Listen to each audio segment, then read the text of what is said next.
What's up, guys? Today I will be showcasing my variant collection. Now, this top 20, I don't own a lot of variant books, so this sort of set of books is the majority of what I own. There are some that I don't really consider too much to be variants, and I just don't have a lot in my PC. As you can see, I do love Campbell's work. I'm a big fan. I met him for the first time a few years back at New York Comic Con.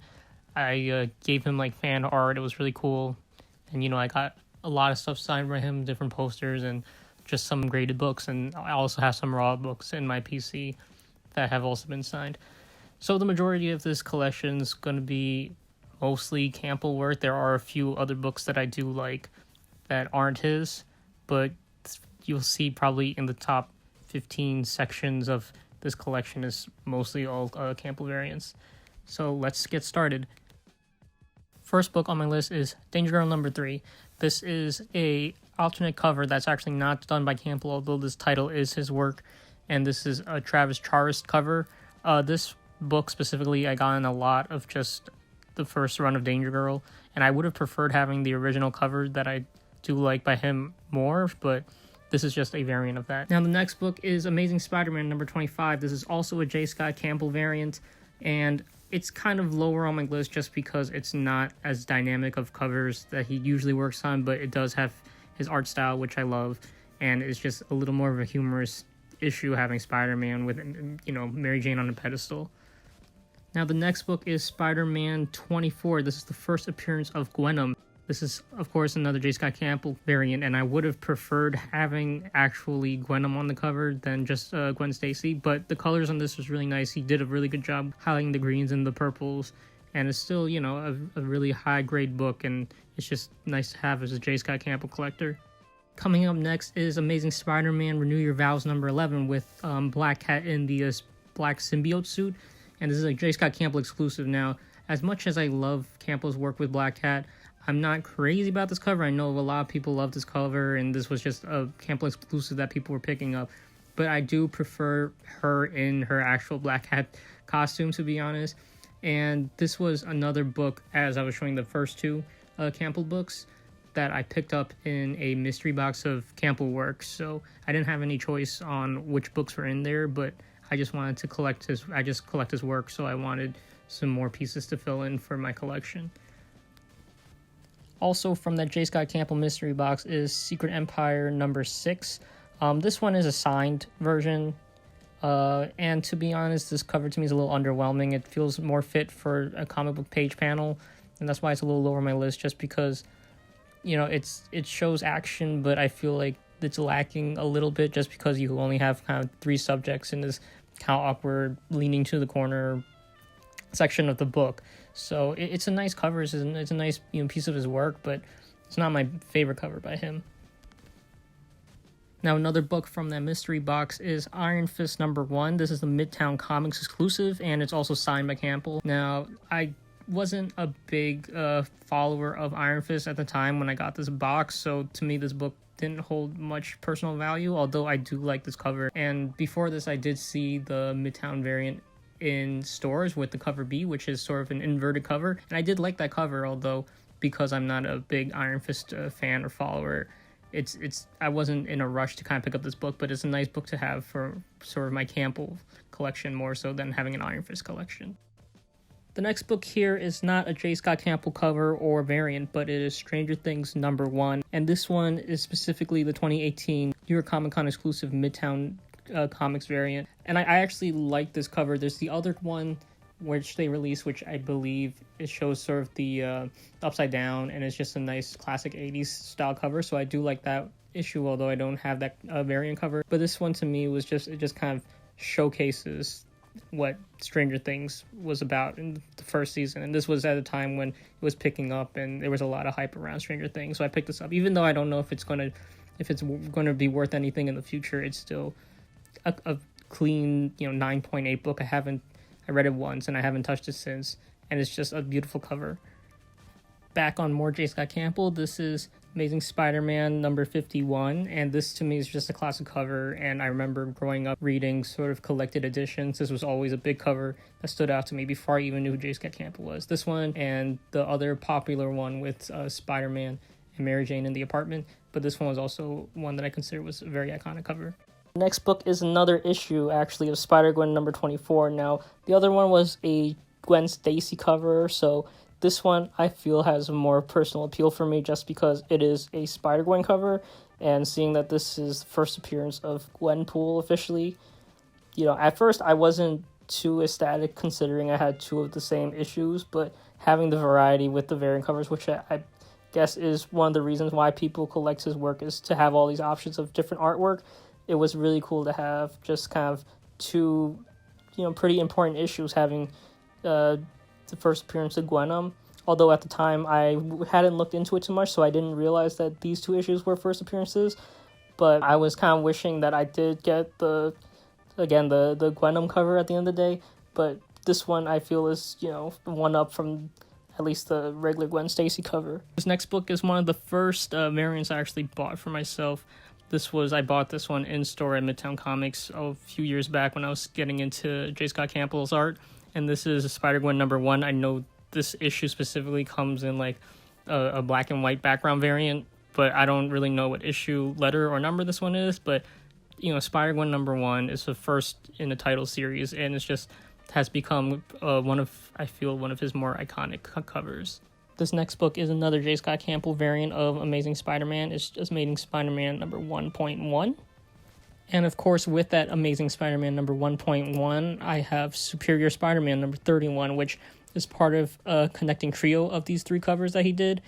And this is probably, when he was doing those connecting covers for a while, this is probably one of my favorite sets of that. So I don't have the Mary Jane one yet, which would complete the trio, but I've been focusing on collecting more older things and some more personal grails, so I haven't been back into collecting too much modern books now.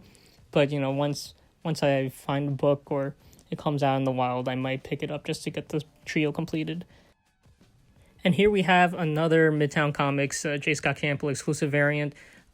Because that store is actually in my own backyard of being a New Yorker, and this was also when I started getting into J. Scott Campbell's work, and at the time Guardians of the Galaxy was a hit of a movie, and this cover I think is probably one of my favorite pieces by him, just because you have the whole team and it's his art style, and it's a little different from his regular like female cover appearances. So this one kind of holds a special spot for my Campbell collection.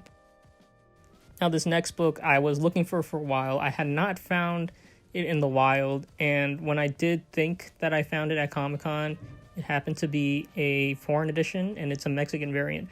But nonetheless, I love this book because of the cover, and I'm a huge X-Men and Magic fan, so just having the Campbell Magic cover that's become an iconic kind of Campbell image at this point, I just kind of wanted the image in my collection as much as it says Mexico. And I did get it signed by both Campbell and Claremont when I picked this up. And I remember Claremont actually looked through the book because, it was in Spanish. So it was just sort of like as a collector, this book has more of that personal kind of connection of meeting Campbell and Claremont for the first time when I picked this up. I'm not going to be able to read this book unless I, learn some more Spanish. But just the cover alone and the Campbell's work, and it's an X-Men title for me, that's why it's been my PC. Now, I would pick up the actual English version if I can find one. I know it's been, steadily increasing and dipping in price because I know it's a popular cover, but for now, I'm just happy to have this image. Now, the next 2 books I'm going to showcase are not Campbell variants, actually. This first one is Vengeance of the Moon Knight number 1, and this came out in 2009, I believe, and this one is cover C.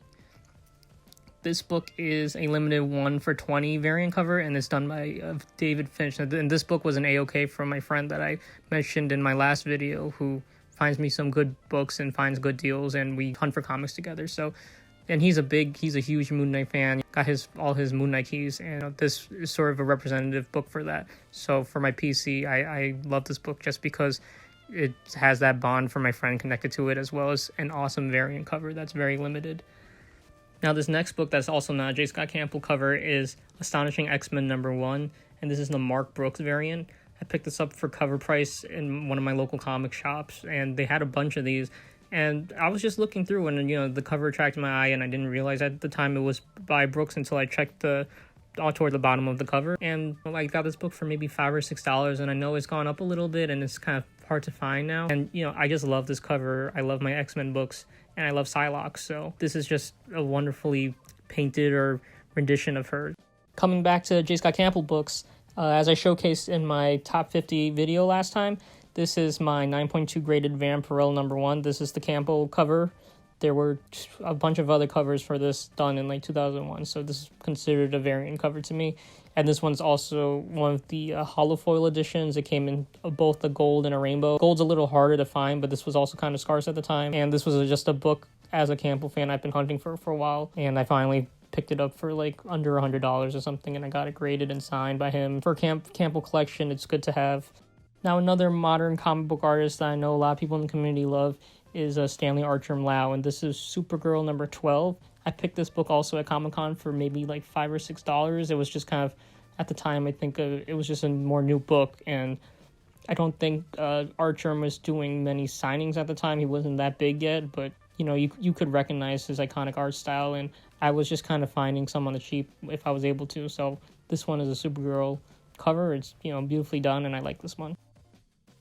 Now, another beautiful art germ piece is All New Wolverine #19 with this deep, all purple tinted cover of X-23. It's the KRS Comics exclusive, and it's not the Virgin edition or anything, but I do like having my comic books with titles on them, surprisingly more so than just the Virgin art prints. To me, that just feels like getting art print, but for me, the comic book has the significance with the comic book details on it. That's just a personal thing. And this one I picked up at my local comic shop when, it came out, so for cover price. And as a fan of X-23, Wolverine, all the X-Men universe, this variant is kind of personally a big part of my collection as far as variants go, because I don't collect a lot of variant covers, but the significance of being an X-Men collector, you gotta have some kind of X-Men variant.